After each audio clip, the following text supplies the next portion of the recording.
Well, friends, hello. Like my fancy attire here. Today is an interesting day. Uh, got the cabinet work done for the day, and it's time to turn our attention to axes and whatnot. And got this guy that I hafted a couple of years ago in the hopes of doing some hewing, and I have to send a shout out to Mr. Chickadee and his channel. If you haven't seen Mr. Chickadee's channel and you're into the bushcraft and all things axe and building things the old school way, I mean like by hand, you need to go check out his channel because he's a heck of an axeman. And actually he was the first inspiration as far as when I started getting into axes and whatnot. And then later on, Buck and Billy Ray, I found his channel. But Mr. Chickadee was the first. And then I found a channel called Acorn to Arabella. And those guys are boat builders up in Maine. But anyway, that inspired me to get this fella. This handle is a beaver tooth handle. That's the second time around on this, which I'm not embarrassed to say. This still remains probably one of the hardest hafts I've ever done. And after watching some of Roy Underhill's videos, I think I'm going to shorten this guy. But I'm turning my attention to getting a nice edge on this. The broad hatchet came out very well, I thought, and it's got a great edge on it. And so I'm wanting to do the same thing to this, so we're going to give it a shot.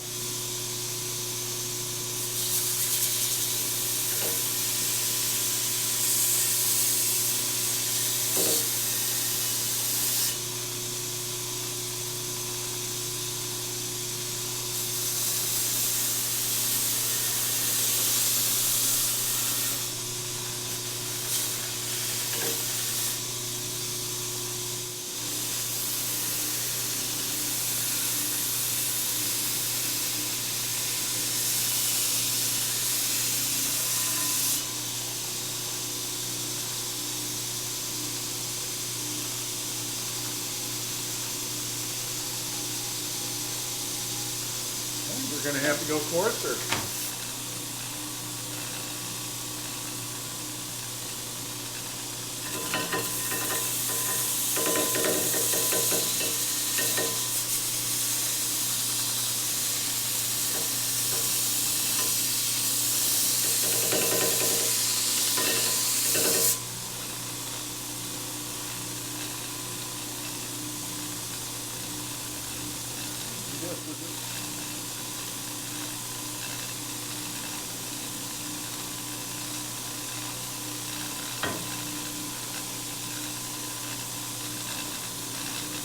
This backside is so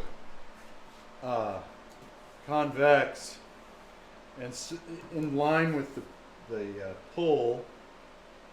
Of course, it's a broad axe. I'm going to have to do some of this by hand. I did really nice, did really well.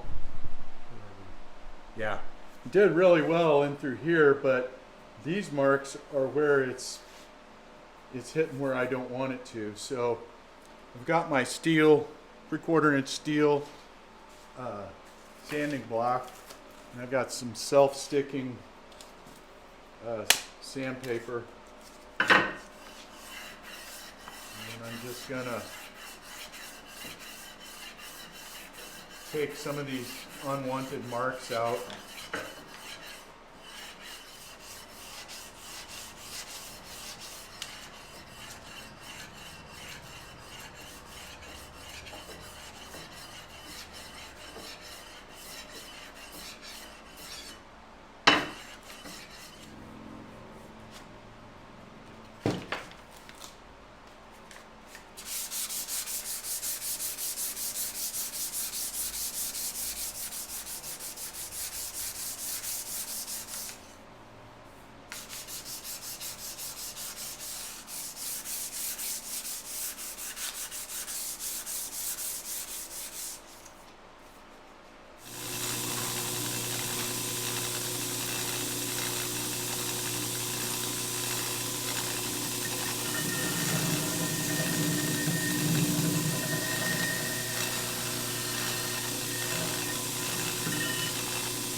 It's heavy, make no mistake.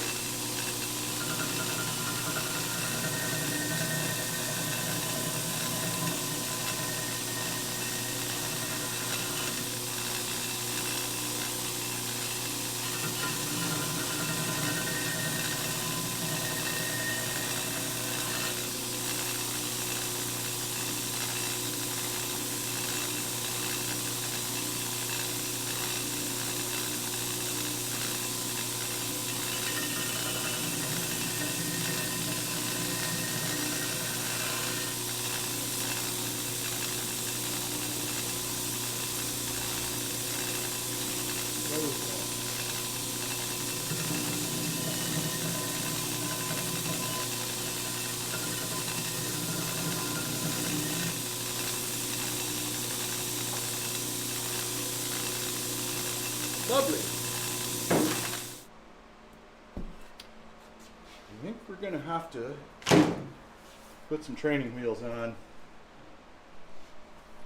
Otherwise this bevel will be all over the place.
That I like.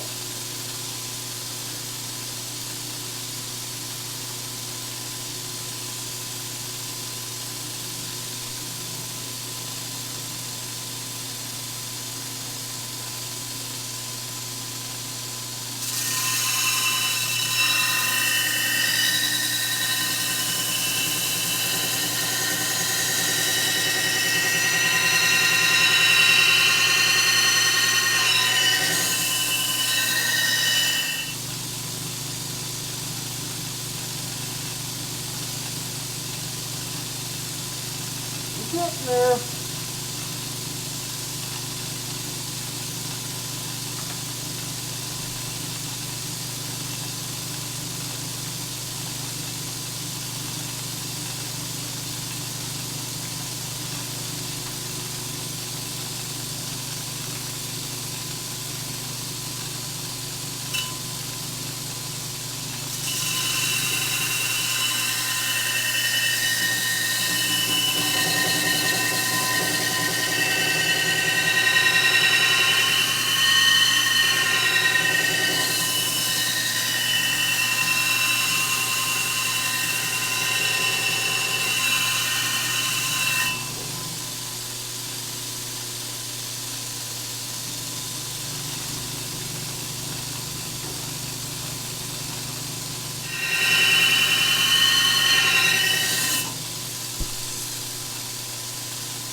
before I hit it with 1,000, I'm going to take it outside and see what a flexible wire cup wheel on a grinder will do.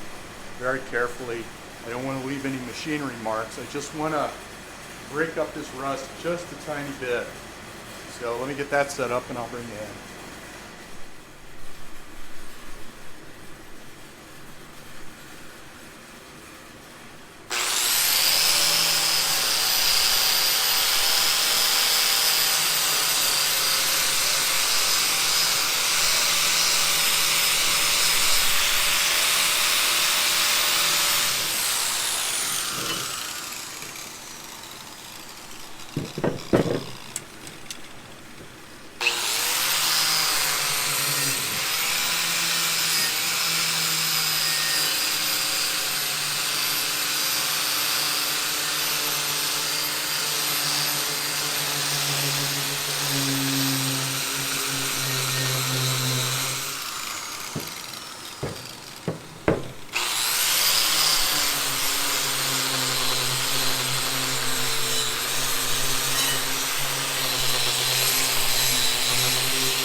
Hey, 320.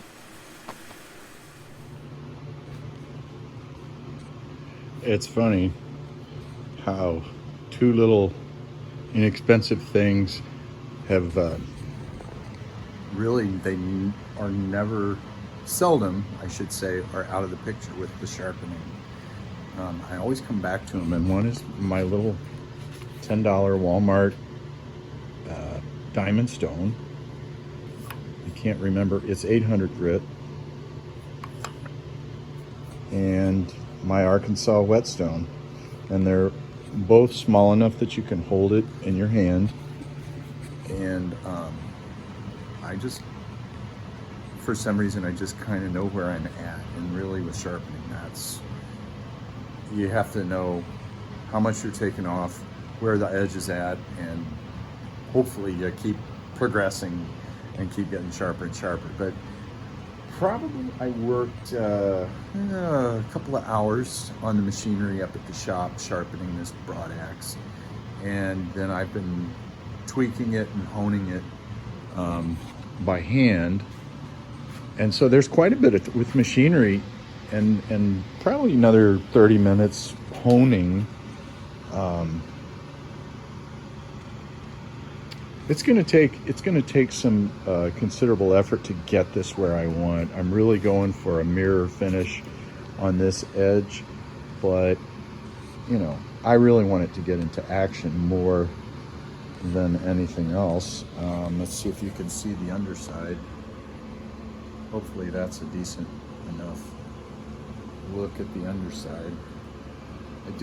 I did hone on the back side of this quite a bit, and I busted down all these edges with the diamond because they were kind of mushroom to touch. And oops, let me see if is that better? And anyway, so one last thing I'm doing before I stop, because I know it's going to cut. I mean, it's going to cut. It's going to perform its task. I am going to cut this handle down to probably right here, maybe here. I don't know, I'll have to see what's comfortable. And then look at all the file handles I get. Awesome. Or maybe a hammer handle, who knows, but it will be repurposed. So we're coming over to the Tormek, and all I'm gonna use on the Tormek is the leather strop. Another thing that I've used on it, which I really love, if you can get your hands on some of these ceramic rods, they are awesome for removing curl. And just a light touch out on the apex of that edge. Sharpening nerd alert. Oh, it's beautiful.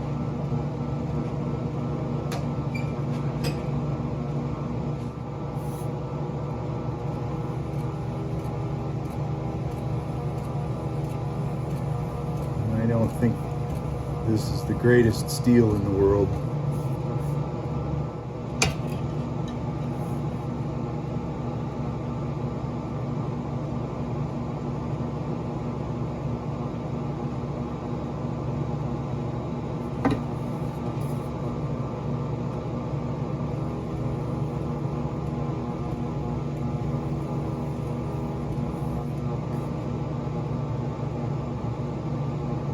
Oh, that did it. That did it. All right.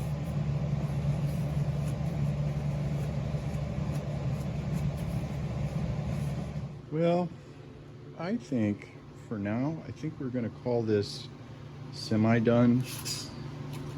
Before I cut this handle, I'm going to actually use it. And I nailed it with the wire cut brush there. But I think I'm going to use it and see how much of this I want or need or whatever. I can always cut it off. I can't put it back, but you know, this is what we're dealing with. It got hafted a year and a half, 2 years ago, and definitely did not, when it was hafted, I did not have the equipment to get this where it is without a sustained effort by hand. And it's nice to be able to bring this back in a short amount of time. And it's super sharp.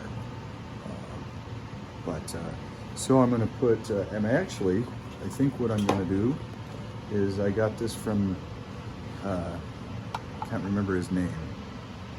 It's not Travis. Oh, I'm terrible with names. But we're going with this, I think. Yeah, why not? Sounds good. We're going with it. I'm going to put it on the metal too, because I think this is high carbon or low carbon. I can't tell which, but this metal is going to rust. I think something fierce if it's not properly taken care of. But anyway, yeah. Broad axes, broad hatchets. They're getting put to use.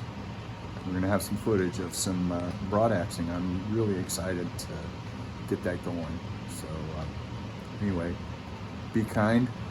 I love you all. We'll talk to you soon.